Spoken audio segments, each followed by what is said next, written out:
start on the right side in the fourth row. Hey, Jeff, Ryan Chapman, Sooners and SI.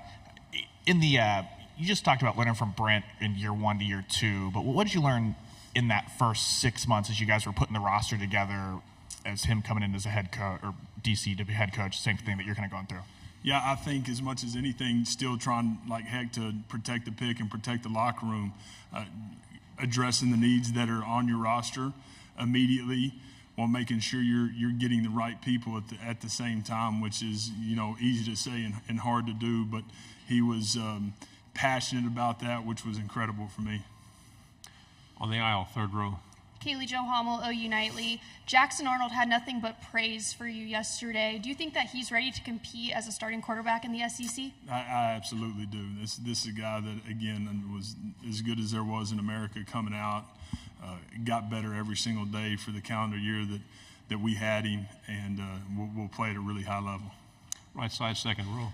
Chris Hummer, 24/7 Sports. What did you see in Coach Holochek as a young coach at Ole Miss that you've taken him basically everywhere you've been since? Yeah, here's a guy that I've got great trust in, speaking the exact same language, and as I obviously sit in a completely different chair than I've sat in prior, having the ability to get away from a practice standpoint and be where I'm needed at practice, and Coach Holochek coaching those guys, and there being this incredible alignment, knowing exactly what I want and what we want is a huge part of it. And then this is a guy that's just incredibly sharp and knows the game inside and out, has incredible system knowledge, and is a great person. So he checked all those boxes for me as him walking into his first full-time gig. Front row, and then pass the mic to your left. Michael Cobble from Baton Rouge, too, if I can. Just what do you like in your quarterback, Blake? What gives you a lot of confidence in him? And then the guys that we talked about kind of you stressing the importance of closeness. Yeah. They've been through a lot, obviously. Sure. So why was that important to be the table setter? Yeah, Blake for me is a guy that I saw in person.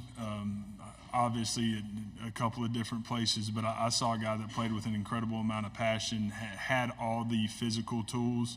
But I loved the way he played. And when I watched him in late November and early December, immediately said, this is our kind of guy. And for me, year one, getting us off the ground the right way, man, there's nothing more important than getting the right cue. And he's got everything that we want to be able to go have a really good year. And then the second part is through connection, to me, creates trust. And as you spend time and you're creating trust with your football team, your program, and your staff, as we're year one creating foundation, and you got to spend time with each other. And creating that connection inside our building has been incredibly important.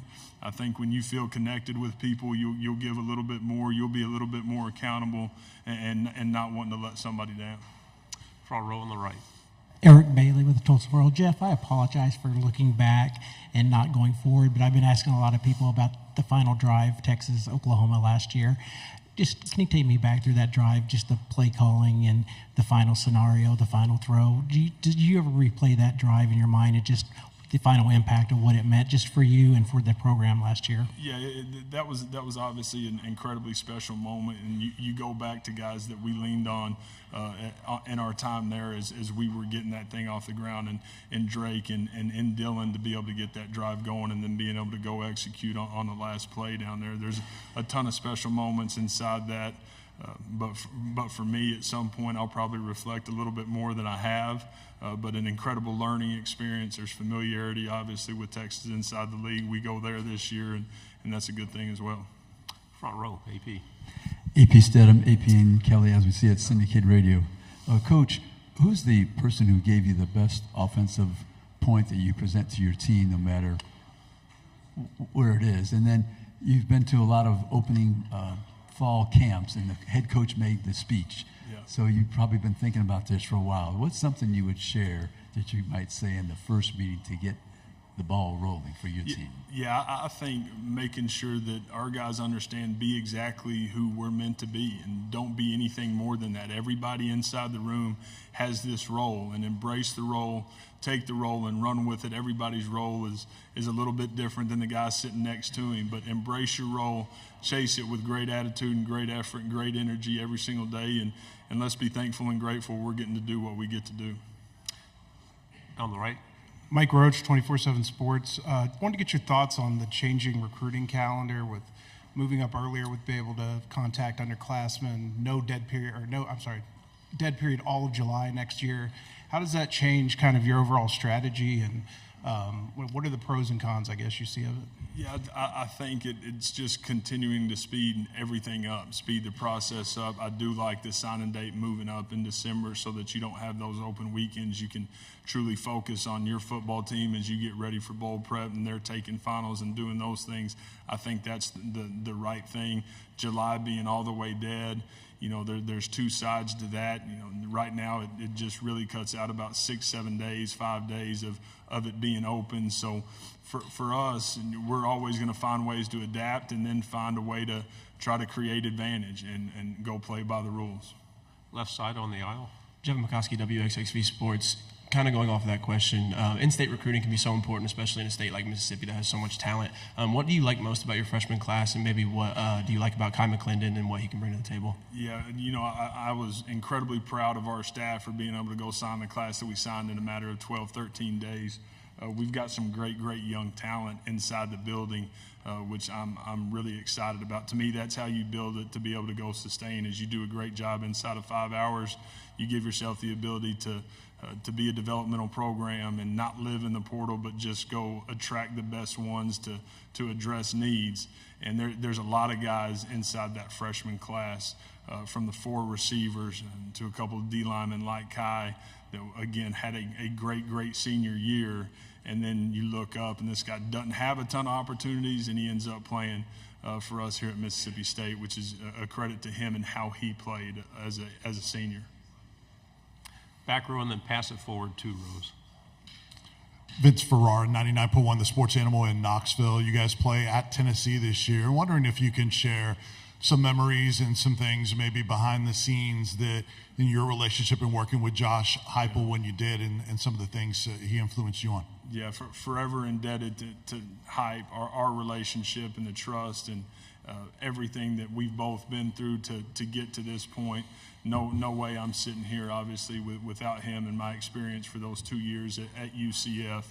His consistency and his ability to coach the quarterbacks and giving me the opportunity to coach them there and fine-tune how I did what I did and giving me the ability to be in that position room and be doing what I'm doing right now. So, again, just a ton of respect, a ton of trust, and somebody that I'll always be fighting for.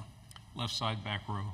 Dan Peck, ESPN 106.7 in Auburn. Coach, what was it about Blake that made him the right choice amid all the quarterbacks in the transfer portal? Yeah, I think the fact that he won a Big 12 championship, he had this incredible amount of experience.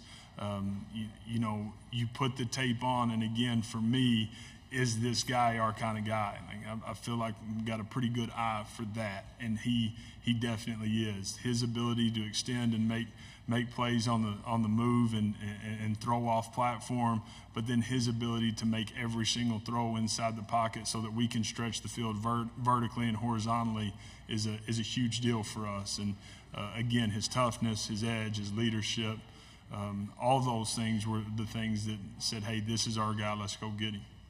On the aisle, right side. Hey, Jeff, Derek Peterson, Saturday Down South.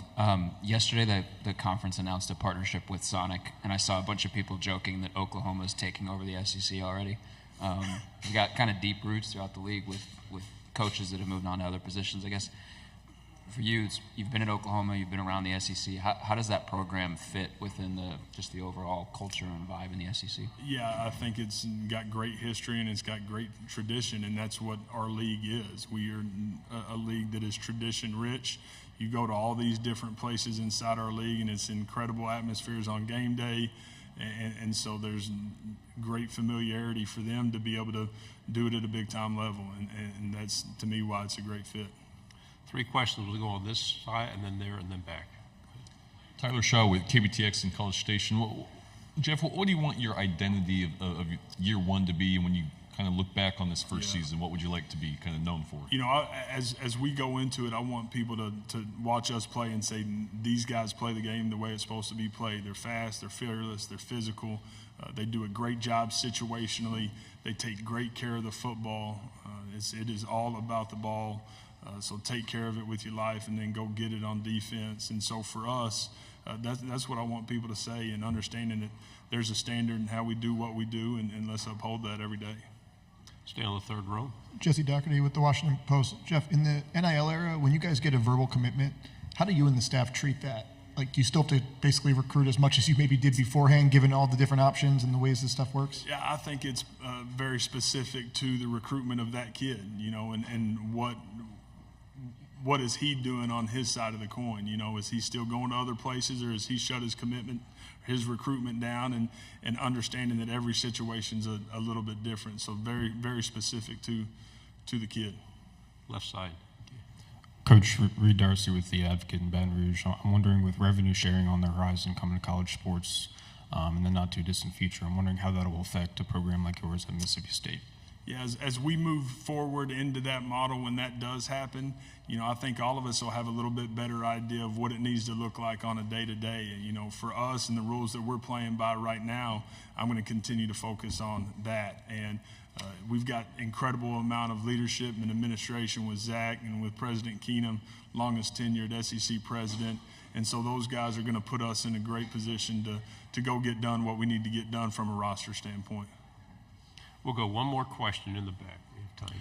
Coach, Coach Leach's shadow still, is long and he's well represented within the program. Your memories of Coach Leach and the impact he had on your career? Yeah, just so much respect for how he did what he did, and a man that did something that was so against the grain and created this great success with it, and was so incredibly true to himself, and mentioned it earlier. To me, that's the greatest advice, is be true to exactly who you are, be comfortable enough to, when it doesn't go perfectly, not throw it all away. Find a way to get better, find a way to tweak it, but remain true to exactly who you are, and he was the ultimate of that. Coach, thank you very much. Great job. Great. Thank y'all.